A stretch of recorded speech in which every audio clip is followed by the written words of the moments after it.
उतने फल मिल जाएगा केवल सरयू जी के दर्शन मात्र से।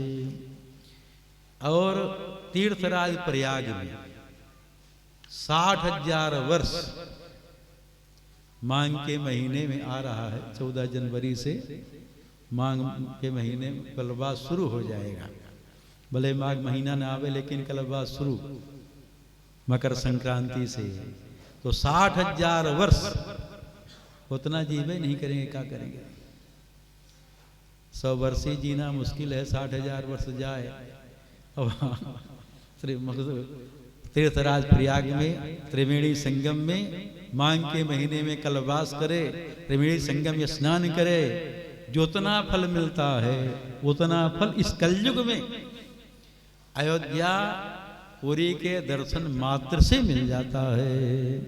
60 वर्ष सहस्राणि भागीरथ्यवगाजहं तत्फलम सबनाप्नोति कलौ दासरथीं पुरीं। उतना फल इस कलयुग में राम जी की पुरी जो अयोध्या है दर्शन करने से मिल जाता है। इन्हीं श्लोकों का एक दोहा है, आप लोग जानते होंगे, आप लोग अयोध्या वासी हैं ना, इसलिए बता देते हैं और थोड़ा विश्वास होगा महिमा सुनने से। इन्हीं सबका एक दोहा है, कोटि कलप काशी बसे मथुरा कलप निवास एक निमिष। निमिष कहते हैं पलक के गिरने को। आप पलक के गिरने उठने में कितना समय लगता है पता? उसी को निमिष है, तुरंत ही गिर जाती उठ जाती है। तो कोटि कलप काशी बसे मथुरा कलप निवास एक निमिष सरजू बसे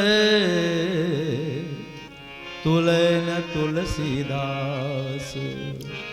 एक निमिष पलक झपकते भी सरजू जी के किनारे यदि चला गया, उसकी तुलना किसी धाम से पुरी से नहीं की जा सकती। तुले न तुलसी दास से अयोध्या और सरजू की बड़ी महिमा है महाराज,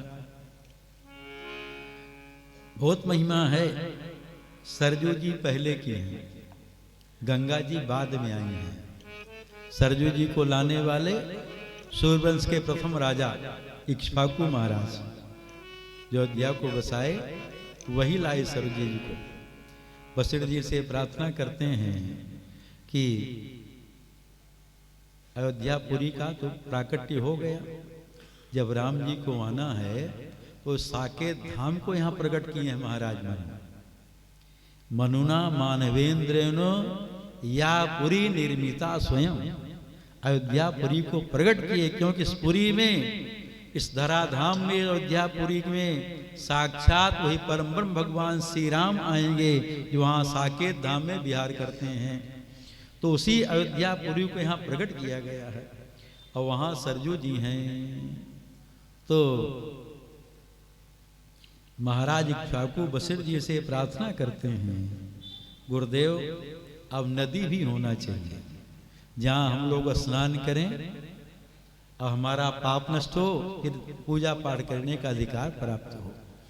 तो गुरुदेव वशिष्ठ कहते हैं, देखिए राजन, सृष्टि का प्रथम जल है जो मान सरोवर में रखा हुआ है। कैसे सृष्टि का प्रथम जल है? जब भगवान नारायण की नाभि से ब्रह्मा जी उत्पन्न हुए, ब्रह्मा जी तपस्या करते हैं, उनकी तपस्या को देख करके भगवान नारायण कृपा करके ब्रह्मा जी को दर्शन देने के लिए आते हैं। जब ब्रह्मा जी भगवान नारायण का दर्शन करते हैं और भगवान नारायण अपने भक्त ब्रह्मा जी को देखते हैं, तो भक्त भगवान दोनों में परस्पर में आंखों में अश्रु प्रवाहित हुआ। ब्रह्मा जी के भी नेत्रों से अश्रु निकला, प्रेमाश्रु निकले, और भगवान नारायण के आंखों से भी अश्रु निकले। तो ब्रह्मा जी जब देखे भगवान नारायण के आंसुओं को, तो मन से सरोवर बना करके स्थापित कर दिए। उसी का नाम है मान सरोवर। और उसी में भगवान नारायण के वो करुणा द्रव को स्थापित कर दिए। वही मान सरोवर, मन से सरोवर का निर्माण किए और उसी में जल को स्थापित के लिए। तो वशिष्ठ जी कहते सृष्टि का प्रथम जल है। तो इक्ष्वाकु महाराज प्रार्थना करते हैं गुरुदेव फिर उसी जल को अयोध्या में लाया जाए, क्योंकि वो परम पावन जल है, करुणा द्रव है, साक्षात भगवान ही उस द्रव से निकले हैं, उसी जल को लाया जाए। वशिष्ठ जी जाते हैं उधर मानसरोवर के किनारे, हजारों वर्ष तपस्या करते हैं सरजू जी का दर्शन प्राप्त करने के लिए। उनकी कठोर तपस्या से सरजू मैया प्रकट हुई। वशिष्ठ जी उनका दर्शन करते हैं, प्रार्थना करते हैं, मैया मैं आपको अपने राजा, ये अपने यजमान इक्ष्वाकु के राज्य अयोध्या में लेके चलना चाहता हूँ। सरजू जी कहती मैं वहां जाने के लिए तो प्रकट हुई हूँ, चलूंगी, लेकिन रास्ता बनाना पड़ेगा। बोले सरजू मैया की जय। रास्ता बनाना पड़ेगा।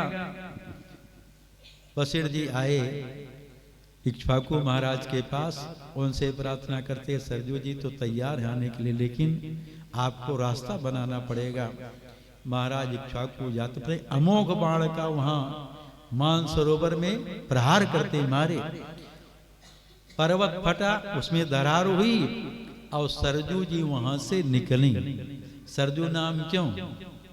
वही सर मने मानसरोवर, और जमन होता है निकलना, जन्म लेना, उत्पन्न होना। तो मानसरोवर से निकलने के कारण उनका नाम है सरजू।